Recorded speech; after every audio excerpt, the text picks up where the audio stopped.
The Howie Carr Show now presents The Week in Woke. Do you tire of remembering which pronouns to use? Do you find yourself trying to remember the correct acronym when addressing social issues? Are you struggling to find new and exciting ways to reduce your carbon footprint? Well, fear not, friends. The Week in Woke is here to help. By the way, Taylor, Joe Biden is now in Raleigh. Again, he's talking? He's looking around. It looks like he's yelling. He wants people to get vaccinated. I'm always worried when I come back to North Carolina and Michael's with me that the governor's going to take him back. But I need him. Look, folks, he's doing one heck of a job at EPA. And if you want to talk about health, think about the environment. Think about what's happened being done, what we're changing at EPA. What's happened being done. What's happened being done. You Yes, want to talk indeed. health, think about the environment. Okay, we'll roll on some more of that. As I said earlier, as the show began today, ladies and gentlemen, the hits just keep on coming. Dun, dun, dun, dun, dun, dun. Listen, our president is smart. He said the sun is hot. That was last week. He took his jacket off. He said the sun is hot. I said, I couldn't agree more, Mr. President. The sun is hot. All right, it's time for the Week in Woke, where we educate Howie and all of our listeners on the latest woke stories. And we've got a long list of vocabulary changes that we need to go over from Brandeis University. But we're going to save that for last. First up, George Floyd's death inspired Marks and Spencer's latest launch of nude-colored bras. Now, This is a new thing to me. I've heard of bras, obviously. I've heard of nudes and color. I've never heard of nude-colored bras. Yeah, flesh-toned lingerie. You've never heard of that? Flesh tone, but yeah. I mean, what is nude color? It's called mean? nude. It has the appearance that you're nude without being nude. I don't know what the purpose of that is. I wouldn't be fooled. I would know a way to know whether there was a bra on or not. I think most people would. Yeah, I think I would as well. But some people, they like to wear, white blouses or whatever, and they don't want their undergarments to show all that much or stand out, so they opt for nude-colored bras and other lingerie. Well, George Floyd's death is now inspiring more inclusive underwear skin tones. In other words, nude isn't just synonymous with beige, but also tans and deep browns. A statement. Will they be carried at the gift shop at the Bailey's Beach Club? Don't think so. Just asking for a friend. A statement explains Somebody I went to prep school with. That the retailer has been focused on redefining its neutrals underwear because previously the offer at M&S was inconsistent and inadequate for all ethnicities. What the team has now created in neutrals is a truly inclusive range, 5 new shades named Opaline, Rich Amber, Rich Quartz, Rose Quartz, and Topaz. Why don't we have any poor quartz or poor opal? That's economically challenged, or financially challenged, opal and quartz. In their press release, M&S were a little more specific about how the last year pushed them in this direction.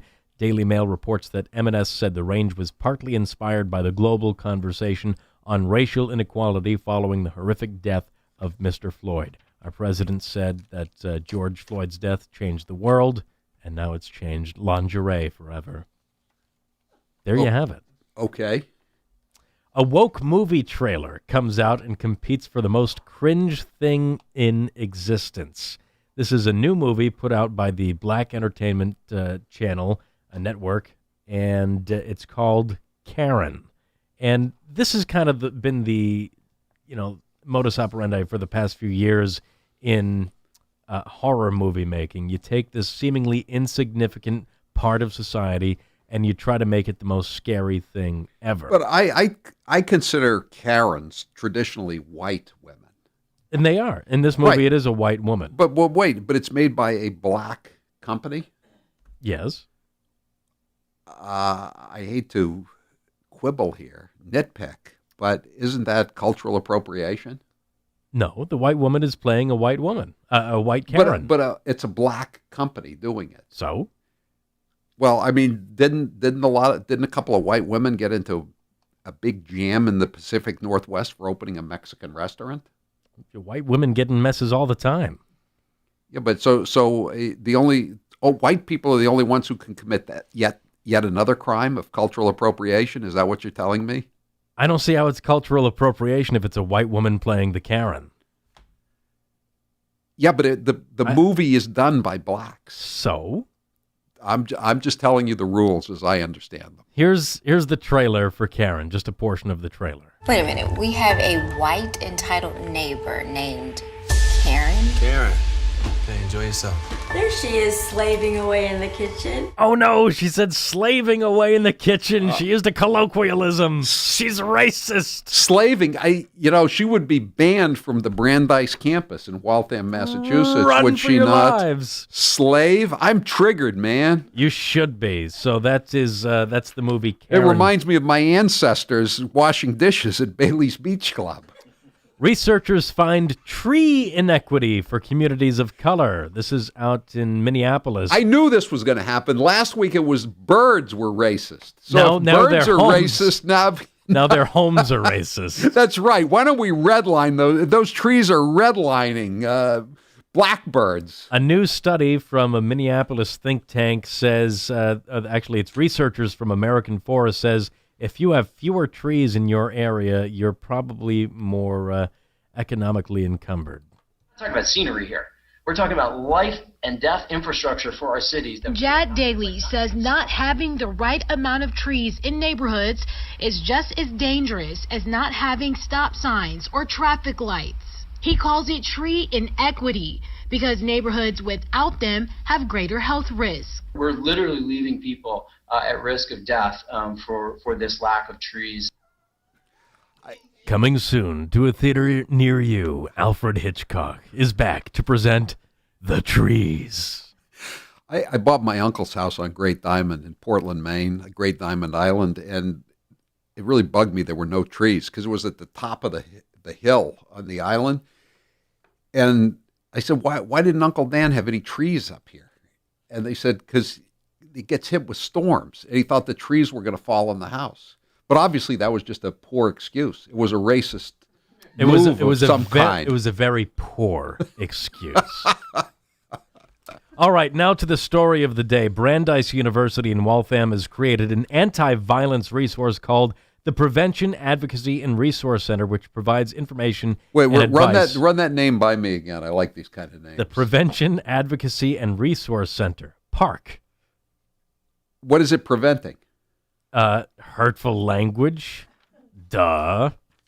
Well, shouldn't it be more precise language? I mean, I hate to be Eurocentric about it, but what's so imprecise about that? Prevention, advocacy, the prevention and resource center. The prevention center. I mean, it could be for poison or drowning. They don't want to paint themselves into a corner. They're pretty diverse, and they can do all sorts of things. They can prevent all kinds of diverse. So they've put out these documents, and there are 3 columns. The first one says oppressive language. The next one says possible alternatives to that oppressive language, and the explanation as to why that language is oppressive.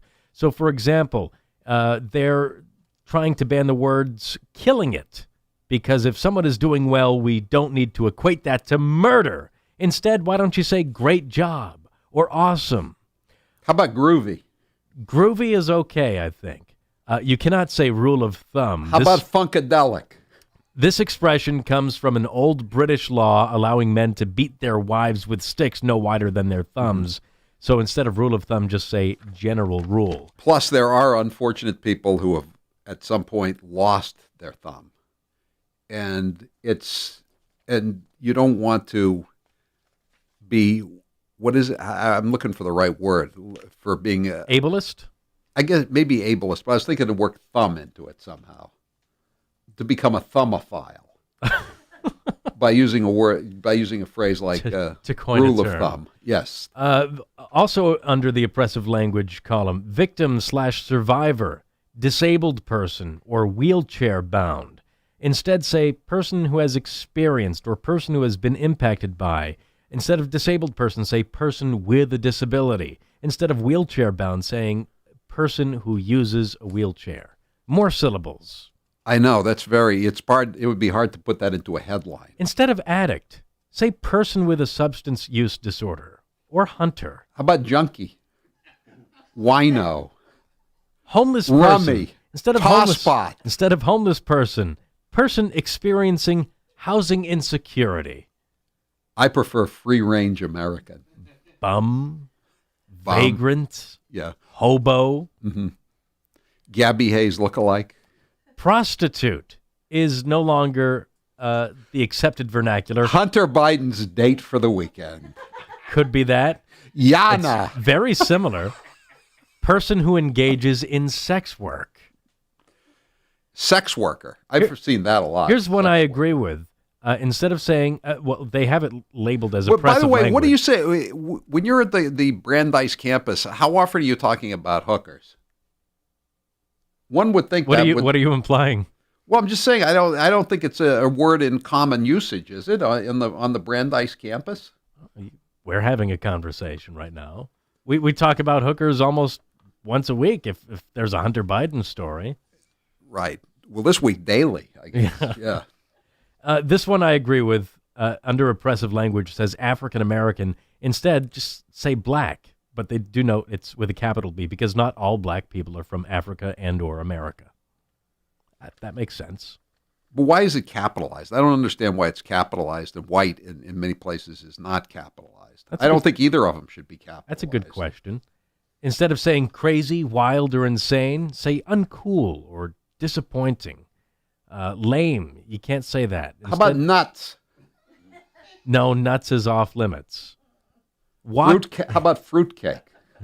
That's also off limits. That's been off limits for a while, I think. You can't say walk in, say drop in instead, because not everybody can walk. So you can't be. The first gay in the NFL. He went. You know what he was at Penn State, right? He was a walk-on. Mm-hmm. He didn't have a scholarship, so he can't. So he's not a walk-on anymore. I don't know, but you also shouldn't say people of color. You should say BIPOC. That stands for Black, Indigenous, and People of Color. This term intentionally names black, and if you're talking about a specific racial group, name the group you're talking about. By the way, speaking of that gay guy who came out the place for the Raiders, he's a defensive end. He was like the toast of the town 48 hours ago, right?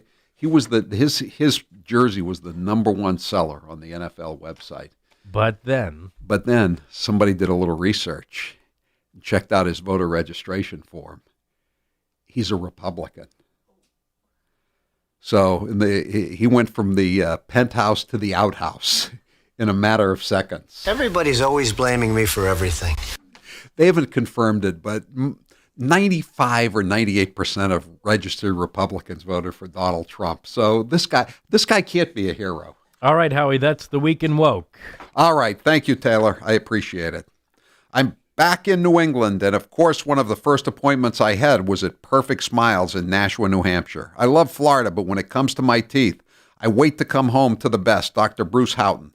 I've said it before, Dr. Houghton is a veneer engineer and a world-class dental artist. I'm not into all these new protocols since the virus, but I have enjoyed a lot of the new procedures that Perfect Smiles has put in place.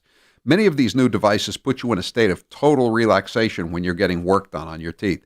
It's actually you can actually relax as your mouth is being worked on, not like the old days. It's amazing, but it's true. Perfect Smiles has made it easier than ever to go to the dentist. If you put off your dental care for the last year, don't wait any longer. So much of your overall health is connected to dental care. If you have problems with your teeth or gum, you're not going to be happy. The longer you wait, the more expensive and the more painful it's going to be. Get it done now. Perfect Smiles can do anything for you, from complete reconstructive work to veneers. Perfect Smiles does it all.